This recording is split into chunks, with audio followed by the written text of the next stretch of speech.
Gemara. Today's daf Zion. This is Thursday's daf. Excuse me. Okay, we're up to the Gemara. The two dots in the middle of the page. The last thing we learned was a machlek between Rabbi Akiva and Rabbi Shmuel. According to Rabbi Shmuel, we learn how to create a shava from that we have to give actually from the best fields of the equivalent of the nizik. Only in certain cases do we go after the mazik, and Rabbi Kiva says you go after the mazik, the best idiots, the best quality properties of the mazik. Says the Gemara, Romi le Abaya Abaya actually asked Rav a question. Not so common that Abaya and Rav should ask you a question, but Abaya asked Rav a question. Ksiv. One pasuk says, Meitav Sodeyu, Meitav Karma Yishal. The best of your fields and the best of your vineyards you should pay. Sounds like Meitav in Midiach, only the best, only the superior quality. And about Tanya, we learned in the Braisa, it says the word Yoshiv, that you should pay money, and Yoshiv is as it says it's extra. It says Kesef Yoshiv Lebailov. We talked about a bird over there that the owner of the bird has to pay. He could have just said Yishalom, Kesef Lebailov. Why did it say Yoshiv? It's extra. So Yoshiv means to return. Where it says Yishalom, you should pay to teach you anything. Shavik Kesef, Afila Subin, even brand, even something cheap, mediocre, a little less than that, you can use to pay. So which is it, Meitav or Shavik Kesef? So Rava comes up with an interesting answer, like Kasha. Kan Medait. If he's willing to pay, then we're easy, pay whatever you want. Kan, when it says Meitav Karma Yishala, it means when he's forced to pay. Bal Korch, when he's forced to pay. Oh yeah, Amarul says they can approve it to you. And when do we say that you have to pay Meitav? Only when you are in a position that the bezin forces you to pay. The Chsiv says Yishalem, you should pay. Balkorcha against his will. Amalei Abaye says Yishalem means halachically you have to pay. It doesn't mean that you're coerced. Miksiv, does it say Yishulam that he should pay? A third party is forcing him to pay, that he should be paying it. Yishaleng Ksiv, the Torah tells you that this is the din, the bala boy, it has to pay. But Medaitim Mashma. Once the Torah told him this is the din, then he will pay willingly. There's no coercion here from a bezin. Elmer Abaye says, I'll give you an answer, and this is actually quite a pulpitic answer. And just the introduction is as follows.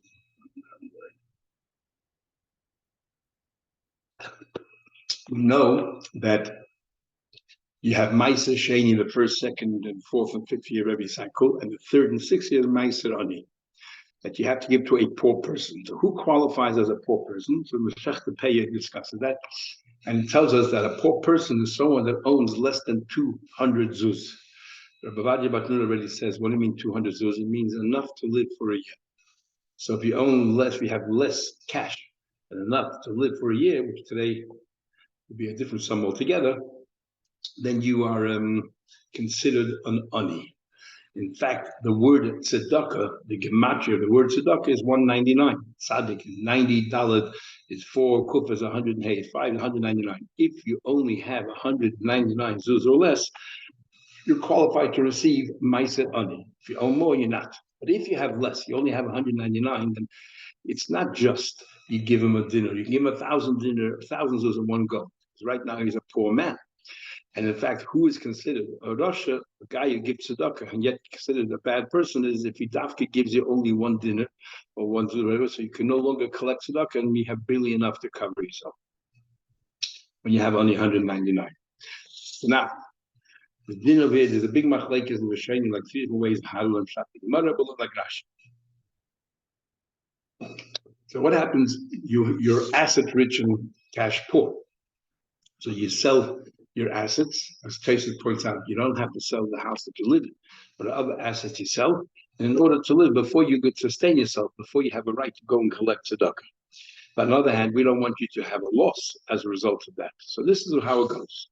So Abaye says that we're going to have a problem with the Braisa, the way Rabbah explains the Braisa, we can somehow use that idea and use it here also by the Tzukim of how you pay by Nazik. It goes as follows. Like my teacher Rabbah said, time we learn the Braisa from your own houses. This is not the house that you live in, but other houses, fields, vineyards. What happens? You're unable to sell them. You're unable to sell them. As a result of that, you're asset rich, but you're cash poor. What do you do? So then you're entitled to eat ma'aser ani. But is there a limit? So generally, we said before, if you're a poor person, generally a poor person, and you own 199 zuz, you're entitled to take whatever they give you in one lump sum. They give you $1 million, you can take it, and you're rightfully so.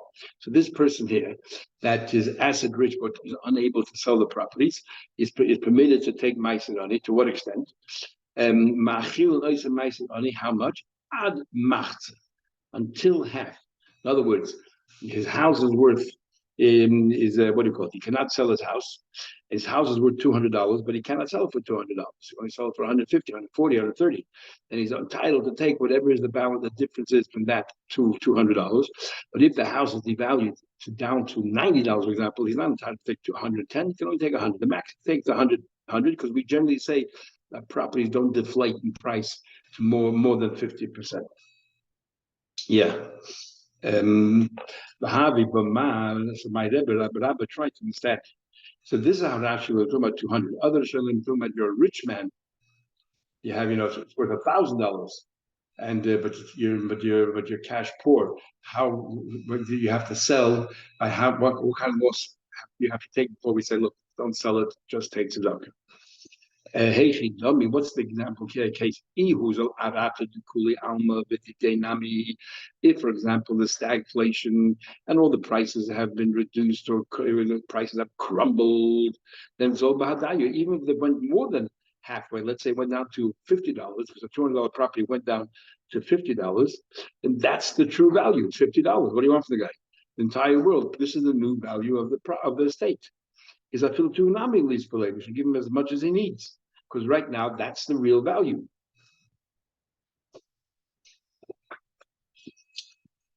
Everybody's property is devalued. That's the new price. Ella, what happened was the oiker arata de kuliyama. All the properties of the world stayed the same or even went higher. Inflation. But his did. Why didn't his? I did the ayel benofik hazuze because he's desperate for money, and everybody knows zol are. People know that it's a fire sale, and they're not prepared to pay the full price. His price is devalued. So according to Taisus, it's actually his fault that the price is devalued, and that's why we put a cap, no more than 50%. According to Rashi, not necessarily because of his fault. Rashi is in the Shir, even though some people from Malachrein want to look at Rashi as well, but Rashi doesn't say it. The fact is that his property is generally worth $200 because that's what everybody else's property is. Just his bad luck that for him personally it isn't worth that. So it's not a genuine, even though now he can only get $50 for it, that's not the genuine price. We have a tolerance of 50%, but no more than that. But if his is only one down, then you get nothing because the real value of the property is $200. He can't get it. Whatever it is, that's how it is. But that doesn't entitle him halachically, legally, that he should be, he's an ani.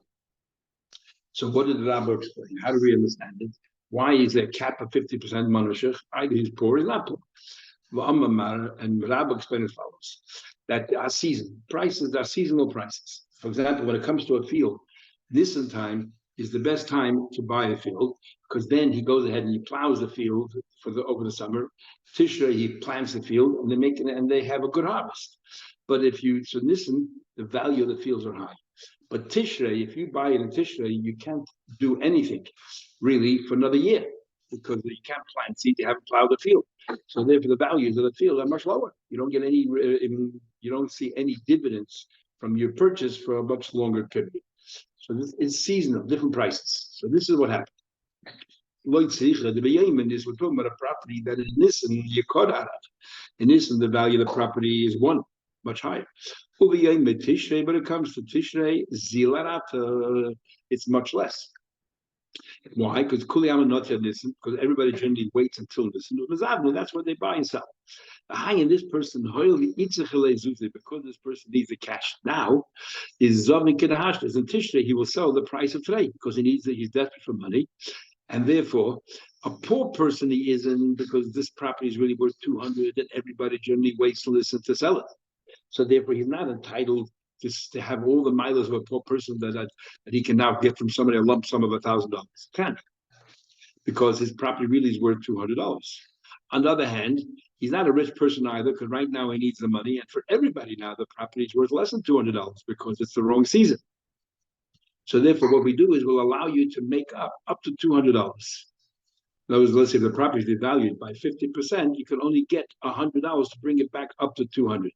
We don't allow you to take in one lump sum $1,000 like an onion, because you're not an onion. So the property is really worth 200. You're only getting 100, but that's what it's worth today. So because that's what it's worth today, so you're an onion, but you're not really an onion, because this intrinsically the property is worth more when the right season is. So it's as if the real value of the property is when the season comes along, and the rest of the time it's undervalued because people undervalue it. This person, and this person, since he needs the money, he's over at ourselves fair price. Generally, you'll take up to 50% devaluation of the property, but it doesn't go down less than more than that. So now, Abaya will use that svara and say the same thing over here. Is the same idea here. With halacha, you're entitled to one thing, but but the situation tells you that maybe you want something else, and therefore you're on a weaker position. This person here, halachically, the property is worth 200, but since you need the money right now, so you're sort of entitled to the money right now, but you have to take less than what you're entitled to, and therefore you can only take tzedakah up to 200. What we do and say, how we're going to translate that, and how we're going to use that for Nezikin? Simple. A Nezikin is entitled to take premium properties and not weaker property. This is the story. He's entitled to the best fields. Best fields. The and that's his entitlement. So in other words, like Nissan property, well, that's the full value. The he says, he hardly bainis, give me bainis for put. I know I'm not entitled to bainis, but give me bainis a little bit more. I need a bigger piece of plot of land. And why do I want the bainis? Because it's a junk to another property of mine. So for me, bainis, your bainis is more suitable than your idios. If you and now we're talking about tissue when the properties are worth less, and I owe you, let's say, $200, $500 a property. So if you take the property of meters that you're entitled to, I'll do it on trade prices, and you're going to get an extra parcel of land because now land is cheaper. But if not, if not, you will take the bainis. You want bainis, not even entitled to. You'll take it the price of this, which means we'll get a smaller tract of land. You get a small tract of land. So that's the same idea of Rabban. That's the two psukim. When do you get EVs? If you take the time, you may make the comment you take time now, but it's not. Yosef will subin, but then you get less. You'll get the bainis of the future value, not today's. Says the Gemara. Now, according to Rashi,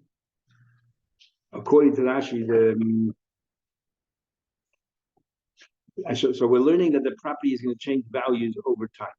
According to Rashi, the nizik is entitled to say to the mazik, "This is what you want." If the nizik can tell the mazik, "I don't care if you don't want to give me. I want bainis." No, idios is a benefit to the nizik, but nizik insists on bainis. He can force the mazik to give him bainis. Taisus doesn't hold that. Taisus holds that the nizik cannot, so Grosh and others hold that the nizik cannot force the mazik.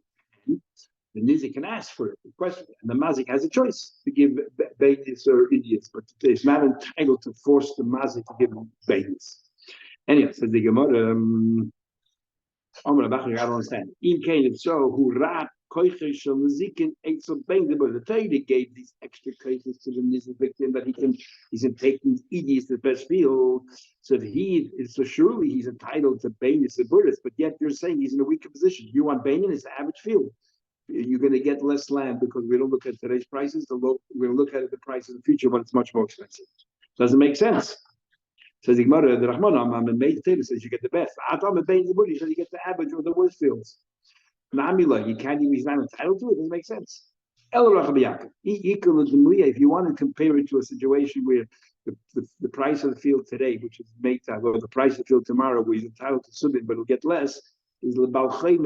Let's compare this to a Balchayim. Talk about Balchayim, and it goes as follows. So if you want to compare Rabba's din, we're not answering the two psukim of Meitav and Yosher. We're comparing Rabba's din to another case. I will extrapolate as follows. that the Balcha, he's entitled to an average field. But the Amalek tells him, Havli Zabudi, you know what? I want the lower class field that yields lower yield, it has lower yields, but a bigger tract. Trade put a little bit. Amalek, he tells him about if you take the main entitled to take today's price, it's low season, so you'll get extra land. But the law, you want to take something outside of your entitlement, you want Zabudis, and then take tomorrow's price, which means you won't get such a large tract of land. Now over here, we cannot say, hey, the Balchayv is extra koyach of bainis. How can you say when it comes to the Buddha, it's weaker? So the Rishonim already explained that over here, no, technically he's only what do you call it? His Ma'atreda, he's only entitled to his only entitlement as a Buddhist. We're doing him a favor to get the bainis. We want to encourage people to lend money. So therefore, he doesn't have that kind of, oh, you're weakening my position. You're the one who's weakening by asking for the goods. You're making the life difficult for lenders because we want to make it as easy as possible to give them a incentive to lend money. Remember, they cannot charge interest. The money is parked. They cannot use the money. So we need to make sure that if they want the Buddhists, give it to them. And more, it has a very strong kind of the lender. If I had this very money that I lent you in the bank, I can go tomorrow and buy Zburias at the low prices, and I would get a very big tract of land. I would get today's prices, low season. Now the Zuzi Gaboch. Now that my money is sitting by you, I have to lose that as well, and then what? And buy tomorrow's prices? No. If you want to compare Rabba's din to something else, the Ksuvas Isha Midamina. We'll compare it to the Ksuv of a woman. The Ksuvas Isha din of Zabudis. The Ksuv of a woman, she's entitled to Zabudis. The Amrulay, she says, Havli Bainis Botsapur to give me a little bit extra Bainis, which is not really entitled to. Amrulay, he can tell her, Shakla Kedina Shkail, if you take the Zabudis, you're entitled to today's price. The line, if not, Shakli Kiyakame, take tomorrow's price, which is worth more. Okay, so we want to call on Kasha, but let's go back to the Psukim. How are we going to deal with the Psukim since Abaya's answer is not good enough? And Rava's answer is a big chiddush, and we have nothing to corroborate it. It goes back to the question: why one plus says meitiv, one says yashir, and subin. Amar Rava says Rava, kol the yoyevle min meitav leisuvle. Yeah, so what it means is you always got whatever you give, you got to give the best. Give property, give the best. Give subin, give the best bread. But mate of Sadeh you see, it says mate of Sadeh who? It says only when it comes to fields, you have to give the best of the property. So it goes back to the question. It should otherwise it just said mate up. Then we know whatever you pay, it has to be the best. Why does it limit it only to Sadeh? They came to Yeshiva for sure. They said, Kol mili mate, anything portable is Meta. Why? You can convert it into cash easily. You cannot sell it here, take it with you, sell somewhere else. Ara's land, you cannot take it anywhere else with you. The Leisalim and Meta. So land, you need to give from the best of your lands today. The will be easy to sell. Because it's hard to sell, difficult to sell, there's nothing you can do. So therefore, when it comes to land, it has to be made. It comes to metaltlin, kol milidim metaltlin, whatever it is made to. It's always good. Because you can always sell it somewhere. There's always a demand somewhere. I've even had enough debates in Kedushin that, maybe you gave her a date, it's not worth it, or you gave her something, either an article to marry a woman, it's not worth a prutza, but Shemesh with the mother, somewhere else, it's definitely worth a prutza. Somewhere it's worth something. Says the Gemara further, Boy, Yemenei Rav Shmuel bar Abba Makronya. Shmuel, the son of Abba Makronya, asked Rav Abba. Okay, we had a machlekes before between the Rabba, Rabbi Shmuel and Akiva, whose mate of you assessed by the victims or by the perpetrator. So let's say within the perpetrator itself, let's say his superior field is far superior than the average superior field out there in the marketplace. Do we view, when we say ED is superior fields, is it the market value superior, and therefore it might be equal only to his Bain is good enough, or it has to be within his fields, his best field? The Shaloi Hain Shaman, the Mazik's own field, like the Shaloi Shaman, the world value. More explains the question. Eliba Dabi Shmuel says that it's the victim field. But look at the victim. Whatever his best field is, that's what you have to pay. Like the Baila, no question. You go after the Nizik. My question is, I'll leave it Rabbi Kiva, according to Rabbi Kiva. The Omaru says, but the mazik shemina. Kiva says, you go after the mazik. My, what's the din? Meitav sadehu amarachman. Does the Torah say that Meitav sadehu, it has to be the mazik's best field? And orders the Torah being very particular, it has to be the mazik's best field, so David field, or it means not necessarily the mazik's field, but not the victims. If the Torah Amar Rahman Lamutit Nizik only out to negate, don't follow the Nizik, but follow the world standard, or maybe even negating the world standard, look at your own personal fields. The Torah clearly says, "Make sadeh your field." And you're saying you look at the world standard.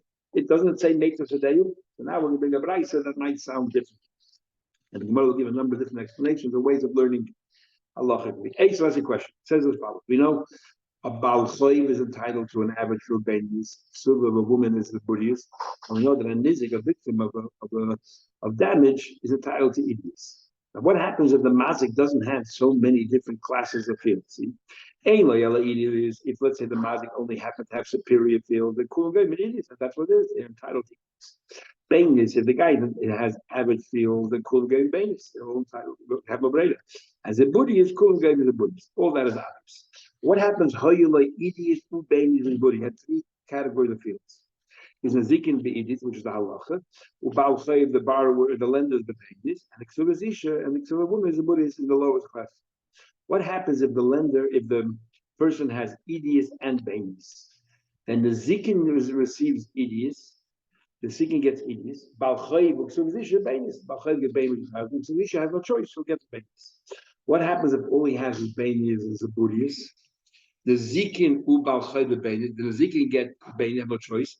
But Bal get Bainis. Now remember, if all he owns is Bainis as a Buddhist, then really, relative to himself, his average field is his best field. And yet we refer to it as Bainis, which seems to say we follow a world standard. If this is considered Bainis for the world, we'll call this Bainis, and the Bal is entitled to this Bainis. We don't say, oh, this Bainis now became the Idius. That's what we'll soon see. So this Isha is a Buddhist, and a woman gets a Buddhist. What happens if all he has is Idius and a Buddhist? Then obviously the Zik be Idius, or Balchay, but he should be Buddhist. Tanamits here, however, the middle case was if all he owns Bainis as a Buddhist, and yet we said that the Zik and Balchay Bainis. What do you mean all he owns is Bainis? If all he owns is Bainis, and that's his best field, that's his Idius. And yet we label it as Bainis, and we treat it halacha as Bainis because we follow the world standard. Clear. Uksuvas Ishab is Buddhist. The way you learned before, because it says Meitav Sadehu. You said Bishaloi Hein Shamim. We look at the perpetrator Mazik, Tasa Bainish like Idi. So why don't we treat his average field like his best field? The Yitcha Balchayv, it's the Buddhist. The Balchayv should go get the Buddhist. Says the Gemara Hacham, you know what we're talking about here? We're talking about here, he had idiots and he sold it. When the person lent the money, there was idiots there. So what was encumbered? The bain in his field. Then even though the borrower sold the idiot's field, and now the only remaining field is his bainus, so it catapults him to a new level. It becomes idiots, it's too late. Since the lender already has a lien on this field, because initially this was the bainus, it remains a bainus. So there's nothing to do with world standard or not. Makes sense. There's another brayse where it has the exact same case, but that says differently. It says if you only have bainis and burius, is nazikin that gets bainis, and balchayiv and balchayiv gets a burius. It's clear that balchayiv gets a burius. Says what do you mean balchayiv gets a burius? It doesn't get bainis. Why not? Because the bainis becomes the idiots. Because when the balchayiv lent the money, there was no idiots there, only the bainis. So the bainis, we follow the borrower, and it becomes his idiots. Clear, like we said before, that Bishaloi Hensha. Kasha the Luchayis are still two brises. Our brise before said that the Balchet gets to the Bainis. This brise says he gets to the Buddhist. Elalab Shmamino, you must say. Kan Shahisli is the our brise told about the originally had idiots, so when you lent the money, your lien was on the Bainis. That's how it remains. Then the other guy sold the idiots. And Kan, the second brise that says that no, you're not entitled to Bainis, you go straight to the Buddhist. Shahisli is the he did not have idiots to sell. That's one answer. But he said another answer. A different version of the next answer. We will follow Rashi. No, Everyone holds both brises b'shel olam hein shamim. You follow the world. So if you follow the world, l'chayla, the balchayim should get bainis. That's our brisa here. You get bainis. So why does the other brisa say you get tiburius?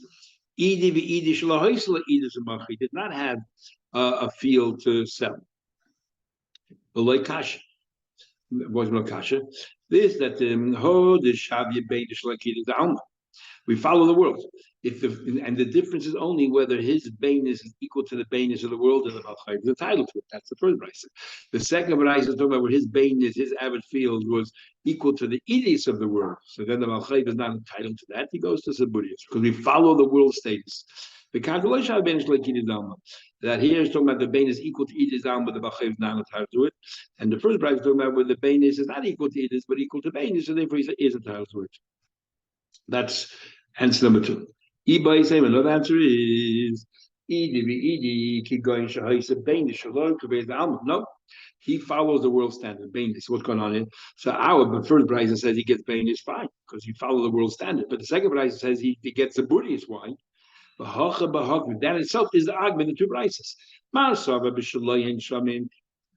second brisa that says the is reduced as a burius holds that you look at the mazik, since his average field is equal, is the average, that's his best field. So for him, as far as he's concerned, relative to him, that is his idios. Balchayv is not entitled to it. Another bride says, no, you follow the world standard as Bainis, so Balchayv is entitled to it. Like how we explain it. Ravina says, no. You know, I can explain 2 brises.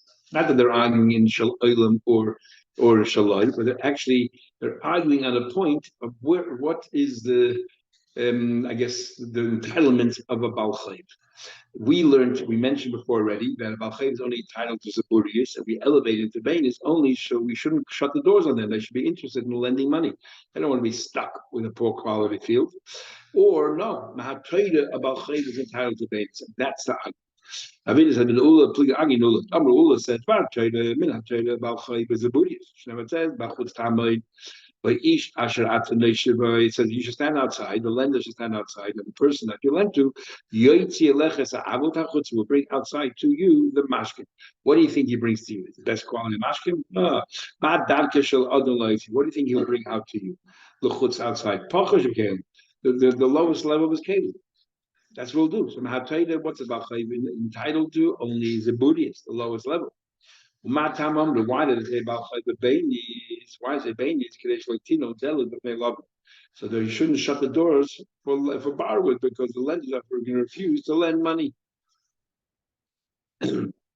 Mad East One of them that says we follow Ula, which is what the halacha. The halacha is that he's only entitled to Zaburius. And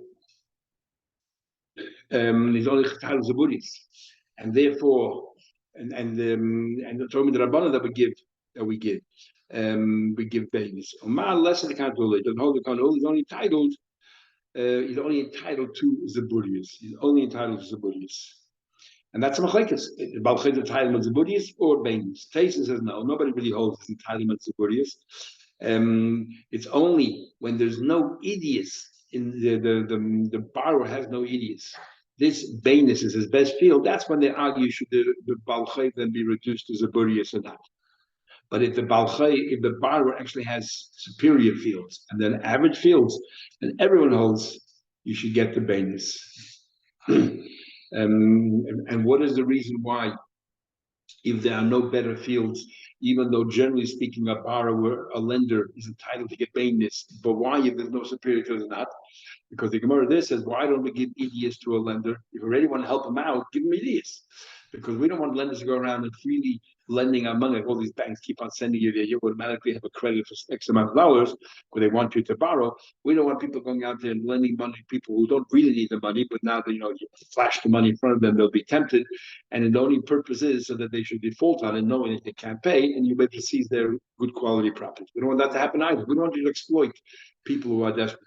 So therefore, we limit you to Bainis. Bainis is enough to make sure that if somebody asks you a favor, you'll give it, you'll offer them the money, but it's not enough that you're going to go out there and try to exploit people who are vulnerable. Okay, we'll stop over here and we'll continue tomorrow in Mitzvah.